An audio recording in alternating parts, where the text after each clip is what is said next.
Nimekuja kuongelea wasanii wa nyimbo za asili ambao wamehiti muda mrefu, na kuna wasanii ambao wamewabeba wenzao wakahiti kuendelea kwenye muziki. Kama haujambeba msanii mwenzio, halafu upo kwenye hiti, halafu wewe ni msanii mkubwa, kulia manyaro. Naanza na Butakala mwana Malonja. Butakala njoo chapu chapu.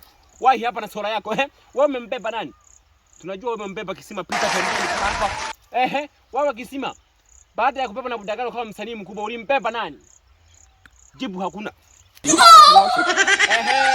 Tumekuja kwa nani huyu? Bahati Bukalama.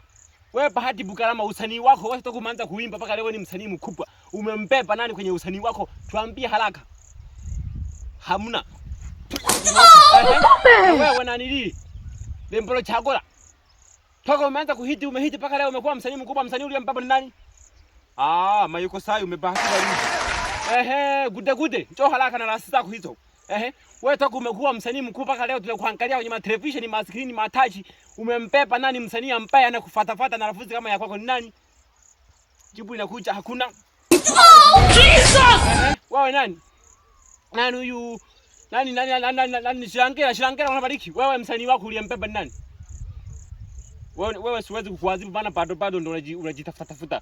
Takutafuta siku nyingine.